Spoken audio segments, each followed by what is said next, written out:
Super hexagon आपके लिए बहुत ही यूजफुल हो सकता है आपको trigonometric ratios, values, identities learn करने में। तो हम स्टार्ट करते हैं अपना सुपर हेक्सागन। मैं आपके लिए एक हेक्सागन ड्रॉ करूंगी यहाँ पर एक रैंडम, और मैंने इस तरीके से सामने सामने की सारी लाइंस को मिला दिया।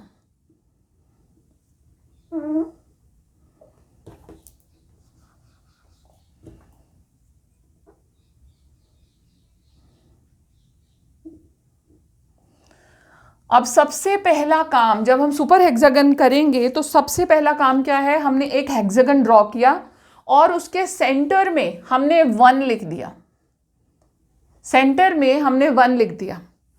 अब हमें केवल एक चीज की जरूरत है, वो है 10 is equal to sine upon cos. ये फॉर्मूला हम बहुत बार यूज करते हैं, 10 is equal to sine upon cos. तो हम सबसे पहले इसी से स्टार्ट करेंगे। ट्रिग्नोमेट्रिक रेशियो जो हैं उन सबके नाम तो एटलीस्ट आप सभी जानते होंगे और बहुत ही बार आपने यूज करे होंगे। तो हम यहाँ से स्टार्ट करेंगे। सबसे पहले मैंने लिखा 10, फिर लिखा साइन, फिर लिखा कॉस। अब इसके बाद 10 का ऑपोजिट क्या होता है आप सब जानते हो, 10 का ऑपोजिट होता है कॉट। कॉस कॉट, ये आपके साथ साथ साथ सी के 2 वैल्यूज आ गई, तो तीसरी भी आप इसी के साथ लिख दोगे। 10 साइन कॉस कॉट, और यहां पर आ गया कॉसेक। बचा क्या आपके पास में, बचा आपके पास में सेक। इस तरह से आप सारी की सारी वैल्यूज लिख देंगे। बेसिक आइडिया आपको है कि आप 10 is equal to sine theta upon cos theta है, तो आपने यहीं से स्टार्ट किया 10 साइन कॉस।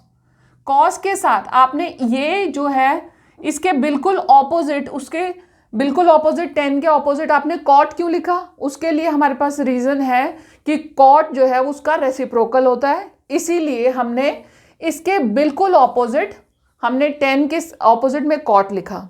अब एक और बात है कि जब आपने यहाँ कॉस लिखा, यहाँ कॉट लिखा, तो क्यों ना हम सी वाले सारे के सारे वैल्यूज को एक तरफ ही कर दें। तो तीसरी जो वैल्यू बची थी हमारे पास सी वाली, वो थी कॉसेक, तो हमने उसे भी इसी साइड लिख दिया। इस तरह से हमारा हेक्सागन क्रिएट हो गया। अब सबसे पहली बात, हम इसमें से रेशियोज कैसे लिखेंगे। सिंपल है, आप यहां से किसी भी एंगल से आप स्टार्ट करोगे, किसी भी कॉर्नर से आप स्टार्ट करोगे और आप क्लॉकवाइज जाओ, तो आप 3 वैल्यूज जो साथ में लोगे वो एक फॉर्मूला क्रिएट करेगा। जैसे 10 is equal to sine upon cos, ठीक है। उसके बाद sine is equal to cos upon cot, फिर इधर से इधर की तरफ गए, cos is equal to cot upon cosec, cosec is equal cot is equal to cosec upon sec, sec is equal to 10 upon sine, और 10 से तो हमने स्टार्ट ही किया था, 10 is equal to sine upon cos किया था।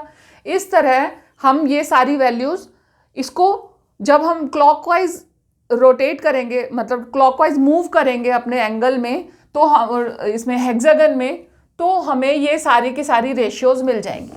सिमिलरली हम इसे एंटी क्लॉकवाइज डायरेक्शन में भी यूज कर सकते हैं। अगर हम एंटी क्लॉकवाइज डायरेक्शन में मूव करें तो जिस भी कॉर्नर से आप स्टार्ट करोगे, फॉर एग्जाम्पल आप साइन से स्टार्ट करते हो और क्लॉकवाइज एंटी क्लॉकवाइज डायरेक्शन में आप मूव कर रहे हो, तो आपकी वैल्यूज क्या क्या होंगी, sine is equal to 10 upon sec. उसके बाद आप एक बारी में 3 वैल्यूज का यूज करोगे। उसके बाद आप आए, आपने साइन से नेक्स्ट क्या वैल्यू है 10, 10 is equal to sec upon cosec. उससे next sec is equal to cosec upon cot, cot is equal to cosec is equal to next sec से नेक्स्ट क्या है cosec, cosec is equal to cot upon cos, और cot is equal to cos upon sine. इस तरह आप दोनों तरह से, वेदर एंटी क्लॉकवाइज और क्लॉकवाइज, आप सारी की सारी ट्रिग्नोमेट्रिक रेशियोज फाइंड आउट कर सकते हो। ये बहुत ही इजी है। हेक्सागन के को यूज़ करके आप सारी की सारी आइडेंटिटीज़ को भी बना सकते हो और बहुत ही आसानी से हम सारी की सारी आइडेंटिटीज़ को फिर लर्न भी कर पाएंगे। अब हेक्सागन में हम किस तरह से, हमने पहले एक सुपर हेक्सागन बनाया। उस सुपर हेक्सागन बनाने में हमने क्या किया, एक हेक्सागन ड्रॉ किया। उसमें सबसे basic formula 10 is equal to sine upon cos को यूज़ किया। साइन अपॉन, जिस तरह से जिस सीक्वेंस में 10 is equal to sine cos था वैसे ही लिखा 10 is equal to sine upon cos. अब 10 के ऑपोजिट डायरेक्शन में हमने कॉट लिखा और इसके साथ ही साथ, क्योंकि हमें लगा कि सारी जितनी भी सी से स्टार्ट होने वाली रेशियोज हैं, सॉरी ट्रिग्नोमेट्रिक रेशियोज हैं, उन्हें हम एक ही साइड पर क्यों ना रख दें। तो हमने क्या किया, कॉस और कॉट तो था ही एक साइड, दूसरे जो तीसरी हमारे पास बची थी वो तो थी कॉसेक। कॉसेक को भी हमने यहीं रख दिया। अब जो रिमेनिंग थी वो क्या थी, सेक, तो सेक को हमने यहाँ रख दिया। इस तरह से हमने हेक्सागन क्रिएट किया। अब हेक्सागन के सेंटर में हमने वैल्यू रखी 1। हेक्सागन के सेंटर में है हमारे पास वैल्यू 1। अब हम देखते हैं कि हम हेक्सागन का यूज करके किस तरह ऑपोजिट रेसिप्रोकल रेशियोज को फाइंड आउट कर सकते हैं। सबसे पहला देखिए, जो ऑपोजिट, जो हमने जैसे लाइन ड्रॉ की है, ये लाइन हमने ड्रॉ की है इस तरह और इस तरह से, ठीक है।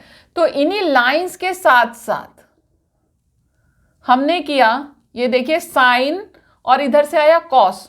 तो मेरे पास पहली वैल्यू क्या है, साइन और कॉसेक दो वैल्यूज हैं, तो मैंने लिखा साइन इंटू कॉस। मान लो मैंने लिखा sine theta, cosec theta is equal to 1।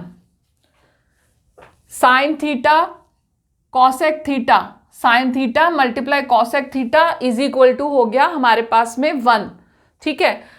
इसे हम इंप्लाई करके कह सकते हैं कि sine theta is equal to 1 upon cosec theta, ठीक है। अब दूसरा क्या है, दूसरा है कॉस थीटा। कॉस थीटा को 1 के पास लाए, सेक थीटा को 1 के पास लाए, तो ये क्या आ गया हमारे पास, कॉस थीटा इंटू में sec theta is equal to क्या आ गया 1। इसे इंप्लाई करें तो क्या बनेगा, cos theta is equal to 1 upon sec theta, ठीक है। हमारे पास थर्ड रेशियो क्या है, थर्ड रेशियो है हमारे पास 10 और इधर से है हमारे पास कॉट। तो इन दोनों को जब हमने लिया तो हमारे पास क्या आ गया, 10 थीटा इंटू में cot theta is equal to 1। इसे अगर हम इंप्लाई कर रहे हैं तो हमारे पास बनता है 10 theta is equal to 1 upon cot theta. Similarly आप और भी सारी की सारी वैल्यूज को भी फाइंड आउट कर सकते हो। अब इसमें आप देखोगे बहुत ही आराम से आपको पता चल गया कि किसका कौन सा रेसिप्रोकल है। आप सिमिलरली इसको सिंपली इस तरह से भी कर सकते हो कि साइन और कॉसेक दोनों ऑपोजिट डायरेक्शन में है, तो आप कह सकते हो कि साइन और कॉसेक एक दूसरे के ऑपोजिट है या रेसिप्रोकल है, ठीक है। 10 और कॉट एक दूसरे के ऑपोजिट हो सकते हैं, रेसिप्रोकल हो सकते हैं, और सेक और कॉस। इस तरह आपको ये पता चल जाएगा बहुत ही आराम से सुपर हेक्सागन को यूज करके कि कौन कौन सी वैल्यू जो है वो आपकी ऑपोजिट हैं, एक दूसरे की रेसिप्रोकल हैं। साइन की कॉसेक, कॉस की सेक और 10 की कॉट। जिन बच्चों को इसमें प्रॉब्लम होती है, इसको याद करने में प्रॉब्लम होती है, उनके लिए ये काफ़ी यूजफुल है। एक बात और इसके साथ साथ हम एक और चीज़ आज डिस्कस करेंगे, वो ये है कि जिस तरह से हमने ये ऑपोजिट वाली बात यहाँ पर डिस्कस की, उसी तरह से एक और करते हैं, वो है कि जो हॉरिजॉन्टल जो एक दूसरे के सामने जो एंगल्स आ रहे हैं हॉरिजॉन्टली, जैसे साइन के सामने कॉस है, 10 के सामने कॉट है और सेक के सामने कॉसेक है, तो ये जो एंगल्स हैं एक दूसरे के कॉम्प्लीमेंट्री एंगल्स हैं। इसको भी हम आसानी से याद कर सकते हैं। जैसे साइन से हम कॉस के पास गए, हॉरिजॉन्टली ऑपोजिट डायरेक्शन में है इसके सामने, तो हमने क्या कहा, sine theta is equal to cos of 90 minus theta. ठीक है, कॉम्प्लीमेंट्री एंगल कैसे पता चलते हैं, इस तरह से हम उसे फाइंड आउट कर सकते हैं। यहां पर साइन के ऑपोजिट है कॉस, यहां पर टेन के ऑपोजिट है कॉट, तो हमने लिखा tan theta is equal to cot of 90 minus theta. ये एक दूसरे के कॉम्प्लीमेंट्री एंगल्स हैं, सेक थीटा का cosec theta, sec theta is equal to cosec 90 minus theta. इस तरह आप इसे यूज करके बहुत सारी वैल्यूज को, ट्रिग्नोमेट्री की लगभग सारी की सारी ट्रिग्नोमेट्री के बेसिक आइडियाज आपको समझ में आ जाएंगे। आप अगर मेरी इसी तरह की वीडियोस को देखना पसंद करते हैं तो आप मेरे चैनल को सब्सक्राइब जरूर करें, बेल का बटन दबाएं ताकि जब भी मैं अपनी वीडियोस अपलोड करूं आपके पास नोटिफिकेशन पहुंच जाए।